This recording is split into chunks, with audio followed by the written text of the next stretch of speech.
Recientemente la UNESCO declaró al flamenco como Patrimonio Inmaterial de la Humanidad y Jerez es uno de los centros internacionales del mundo del flamenco. En el siguiente programa vamos a analizar el flamenco desde sus orígenes, un recorrido histórico del flamenco, sobre todo en Jerez hasta nuestros días, pero también sin perder la perspectiva del futuro. Todo ello de la mano del flamencólogo José María Castaño. Hoy en Intramuros, la historia del flamenco de Jerez y sus cantes.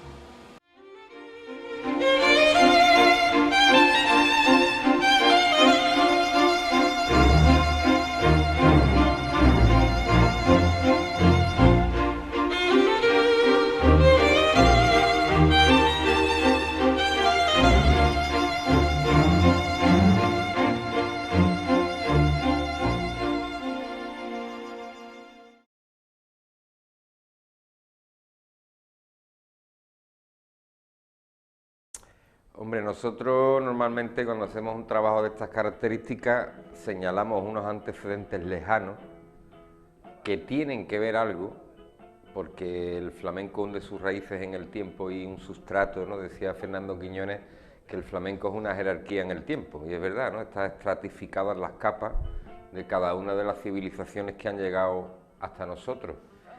Pero claro, el flamenco tal cual lo conocemos hoy, pues prácticamente podemos irnos unos 300 años atrás, tal como lo conocemos hoy. Sus antecedentes son muchísimo más lejanos. De hecho, se sabe por los escritores y viajeros de la época que los pueblos de la Bética eran pueblos con una rítmica muy especial, que después cristalizó en una bailarina, ellas eran las puelas gaditanaes. Hombre, que esa gente no era la María del Mar Moreno ni la Mercedes de Ruiz de hoy, ni mucho menos, pero sí es verdad que ya iban a Roma y precisamente iban con nuestros vinos, con el vino seretensis, ¿no? Y iban juntos a Roma, las pueblas gaditanae. Y así, bueno, hay unos antecedentes lejanos, esa estratificación en el tiempo, hasta que aparece alrededor de 1780 el primer cantaor conocido de la historia, y se da lugar en Jerez. Era hijo de una portuense que se llamaba Juliana, y entonces fue denominado Tío Luis de la Juliana. Este hombre estaba vecindado en Jerez, es el primer autor del gemido flamenco que conocemos, y fue creador de una serie de tonás que todavía están en la historia adeudadas a él. Porque claro, ahí es donde tenemos que empezar a diferenciar el flamenco del folclore puramente andaluz. El folclore es una obra colectiva y el flamenco empieza a tener nombres y apellidos de sus creadores y de sus recreadores. No es una cuestión pacífica, ni mucho menos, pero sí es verdad que alrededor de 1780-85 este Tío Luis de la Juliana, creador de varias tonás, entre ellos la tonada del Cristo, la tonada de los pajaritos, es la primera referencia que tenemos. Y tras él, prácticamente contemporáneo, una pléyade de cantaores que yo entiendo en esa época no eran todavía profesionales del flamenco, pero sí ya eran conocidos como tales.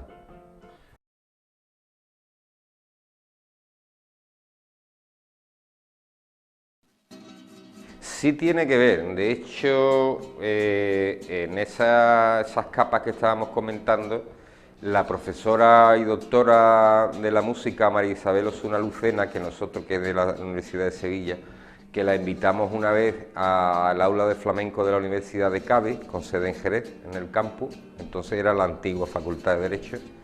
María Isabel dijo una cosa muy interesante, que el flamenco se había producido fundamentalmente por un extraño fenómeno orientalizante en la parte más meridional de Europa, y que precisamente había producido que esas civilizaciones que fueron dejando sus pozos, mejor dicho, en nuestra región, pues todos esos sedimentos venían del oriente, todos, fundamentalmente por la aportación andalusí, ¿no? No quiere decir que el flamenco sea solamente andalusí, pero sí es verdad que hay una raíz importante. ¿Por qué? Porque el medievo que tuvimos en Jerez de la Frontera, en Andalucía, por extensión, distaba mucho, en música hablo, de esa música que se hacía en el centro norte de Europa, que era cortesana o religiosa, y aquí los músicos ya hacían música poética en sí mismos, quiere decir, contaban sus vivencias, contaban la belleza y tal,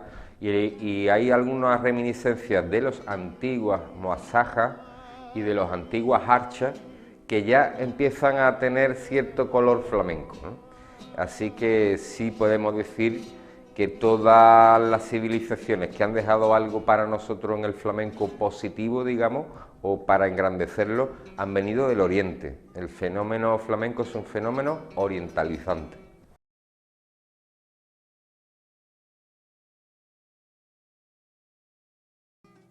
No esencialmente, indiscutiblemente la aportación gitana ha sido más que fundamental, y en Jerez más, en Jerez más.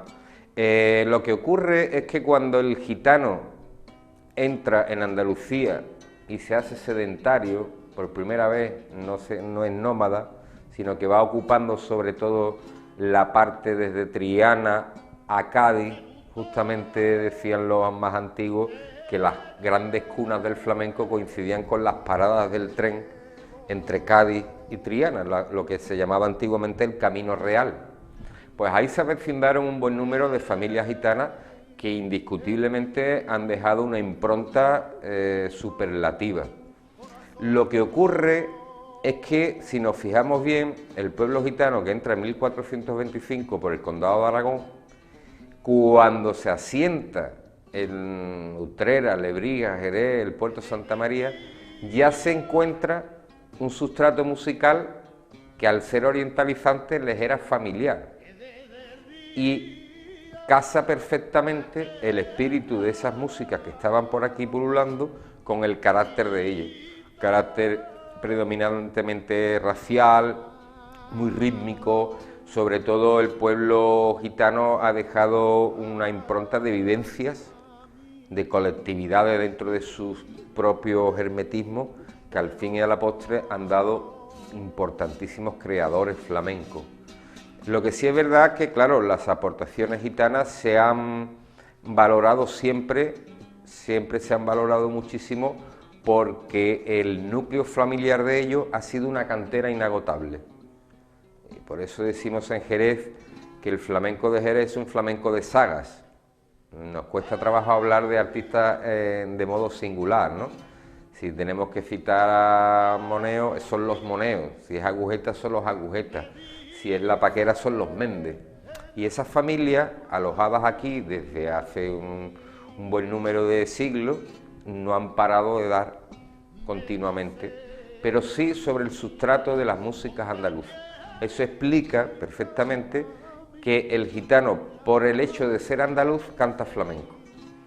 El gitano andaluz, que diría Antonio Mairena. Por eso los gitanos de otras zonas de España, de Europa, no cantan flamenco. Ahí creo que hay 2 millones de gitanos en Rumanía, pero allí no se canta por soleá y por seguirilla, porque esa es una música del pueblo.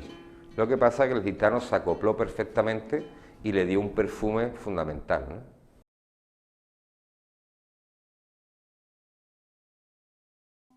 Hombre, Jerez, lo primero es que participa de una situación estratégica privilegiada. Es el epicentro que une las grandes cunas del flamenco.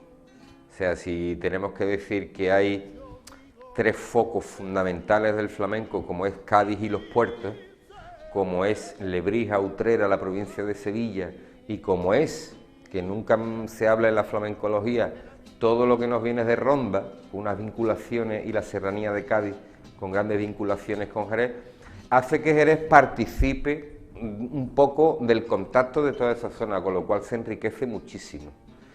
Y después, en Jerez, yo creo que lo fundamental ha sido el contar con tres barrios gitanos, con esa adaptación que decíamos del pueblo gitano a las músicas del sur.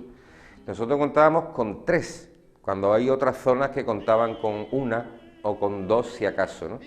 Que ya era muy extraño. Y cuando digo 3, la gente se sorprenderá un poco. Pues sí, en los arrabales de la ciudad sabemos que en Santiago se alojaron un buen número de familias de carácter muy agrícola.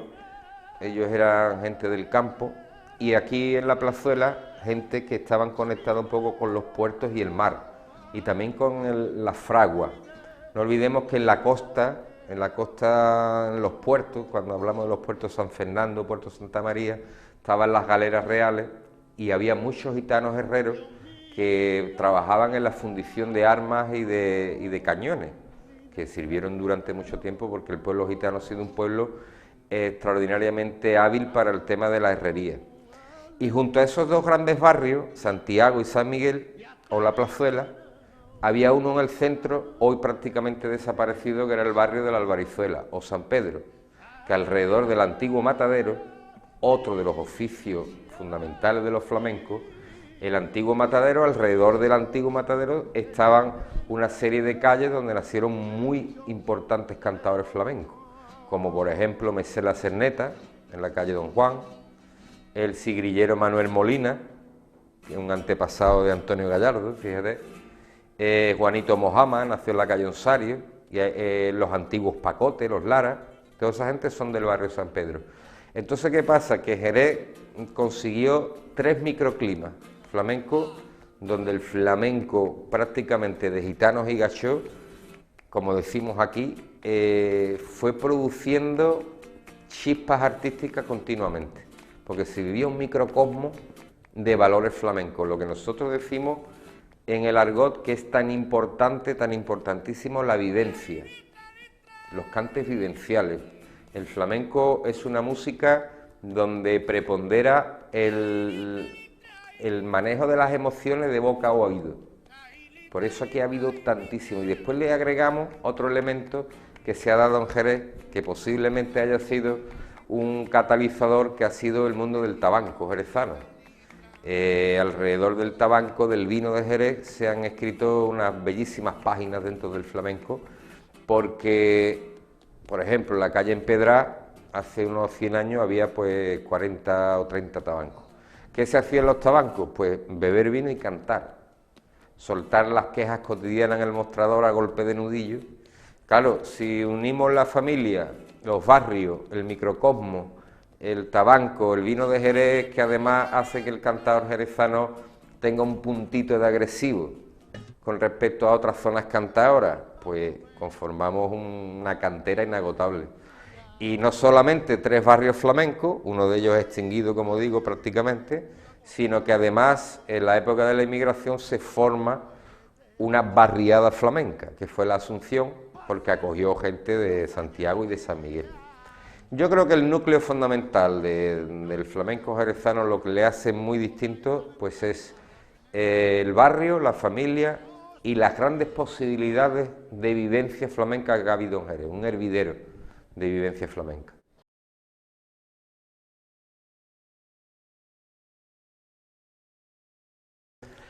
Pues mira, fundamentalmente en el siglo XIX, y es curioso, ¿no?, porque siempre os resulta paradójico que en Jerez se ha tenido siempre como la tierra de la bulería, el estilo festero, la bulería. No deja de ser cierto, pero también es verdad que Jerez está vinculada estéticamente a un estilo del flamenco que es la sigrilla.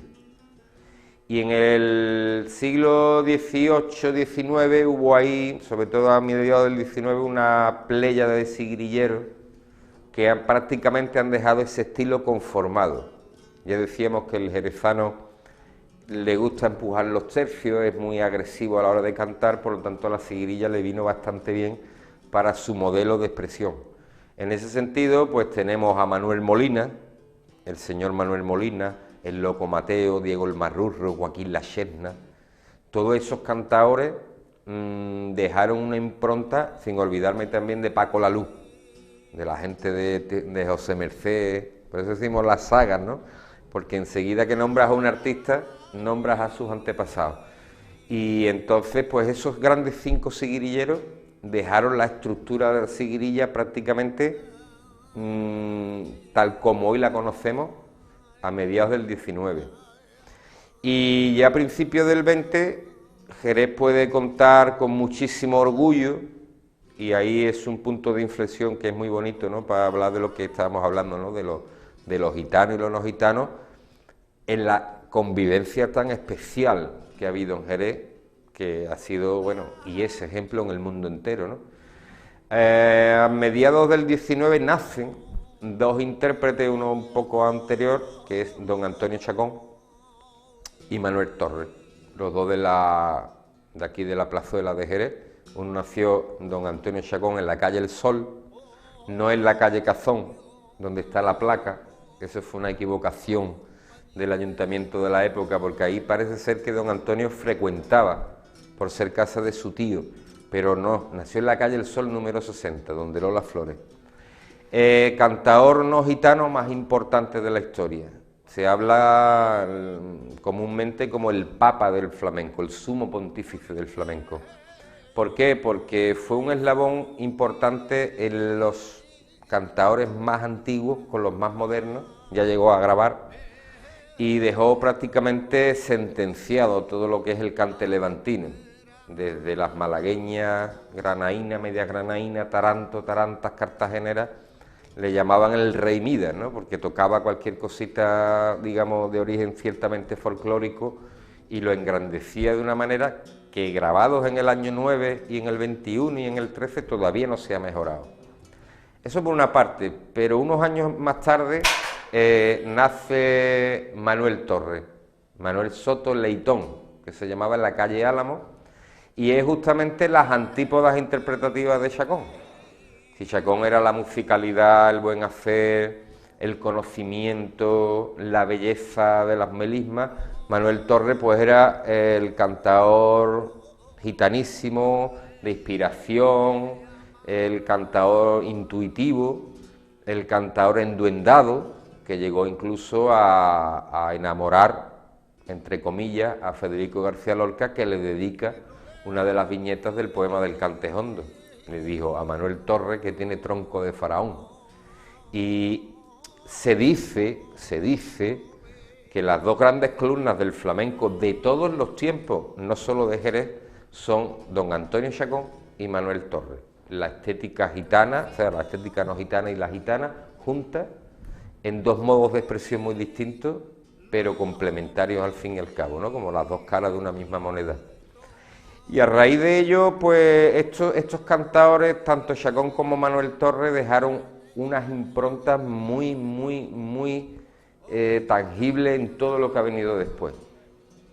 Prácticamente el cante gitano que ha venido después ha tenido como modelo a Manuel Torres, lo escuchamos hoy todavía en los Agujetas, por ejemplo, y don Antonio Chacón dejó una estela que fue seguida incluso hasta por Enrique Morente. Al final, las dos columnas del Hércules flamenco, como yo titulo en el libro. A partir de ahí pues vinieron otros nombres de mucha importancia, como por ejemplo Juanito Mojama, Niño Medina, José Cepero, que siguieron, ya ellos tuvieron mayores posibilidades de grabación, sobre todo Cepero, y continuaron, ¿no? Si yo decía que Manuel Torres y Chacón eran los reyes, pues estos eran los alfiles, ¿no? Sin olvidar tampoco al Niño Gloria. Un caso muy común, que no sabría yo explicar por qué, pero siga pasando en la actualidad, es quien dice que Jerez, con sus artistas flamencos, ejerce más de madrastra que de madre, y lo digo en términos cariñosos porque es verdad que los cantadores de Jerez, para triunfar, se tuvieron que ir fuera de la ciudad. Ninguno de los que permaneció aquí triunfó como artista, salvo alguna rara excepción. Entonces, cantadores como Chacón y Manuel se fueron a Sevilla y Chacón a Madrid. Juanito Mojama a Madrid, José Cepero a Madrid, el Niño Gloria, sus hermanas las Pompi las llamaron a Sevilla y allí hizo carrera. El Niño Medina se fue a Sevilla y prácticamente Jerez exportaba. Es que cada vez que hablo del cante de Jerez, tengo al vino como referencia también, con ese trabajo que he hecho, porque casi todo lo que te estoy diciendo del cante es extrapolable, ¿no? Ese carácter exportador, viajero, y ahí se fueron formando las bases del flamenco jerezano. Ya estos cantadores como Cepero, el Gloria, Juanito Mojama, dejan sentadas las bases de un estilo flamenco fetén de Jerez, que es lo que se suele decir la bulería por soleá. Eso es un estilo muy jerezano. Además, parece estar configurado con golpes de nudillo en el mostrador, tiene esa, porque incluso la guitarra viene como un añadido a ese cante. Ese cante nació en Jerez en las reuniones. Y Juanito Mojama, Cepero, el Gloria, las Pompi dejaron ese estilo, Isabelita de Jerez, bastante bien fijado. Y ya posteriormente pues entraríamos en una generación ya más conocida por todos. Esa generación que conformaron los, como yo le digo, ¿no?, la época dorada del canta Jerez. Con ya los Terremotos, Tío Borrico, Sordera, Cernita, todo esto, claro, lógicamente me dejó muchos nombres fuera. Hay que citar a Tío José de Paula y otros muchos, porque claro, es muy difícil condensar toda esta historia. Pero sí hay una cosa muy bonita, que es la idea de continuidad en todas estas generaciones. Como si el sistema de criaderas y soleras también existiera en las generaciones flamencas. Porque si hablamos de José Mercé, tendríamos que irnos a su tío Sordera, y su tío Sordera a Paco la Luz, con lo cual tenemos 3 generaciones, y todas ellas con un hilo conductor a la hora de explicar el flamenco. Y después de esa generación, pues citar a Agujeta el Viejo, bueno, sé que los nombres son, el libro tiene 700 páginas cerca, o sea que imagínate, ¿no?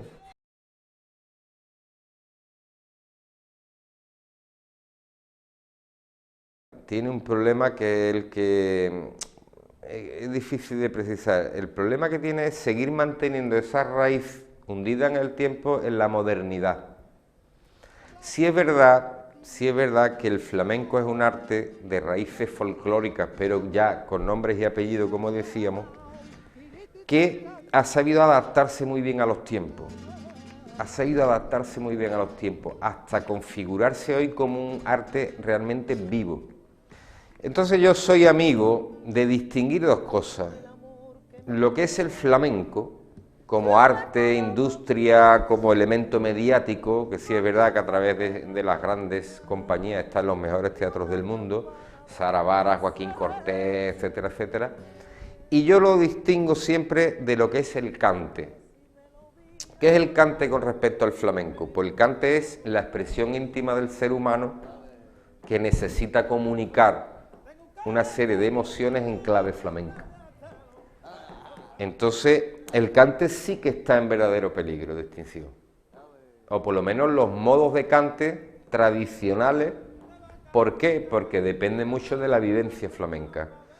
Y si decíamos que Jerez había subrayado todo ese mundo de la vivencia a través de los barrios, a través de las casas de vecinos, a través de las gañanías en los campos, a través de los tabancos, esas vivencias cada vez van desapareciendo más. O sea, cada vez el cante, esa expresión íntima está cada vez un poco más arrinconada, porque ya no encuentra esos sitios donde desarrollarse tal cual se desarrollaba antiguamente.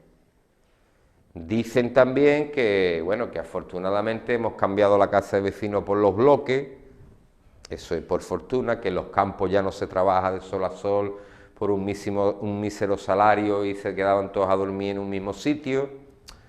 Claro, esto ha desaparecido por fortuna, porque la gente ha mejorado, pero para la convivencia que se generaba, simplemente hay que ir a Santiago, ¿no?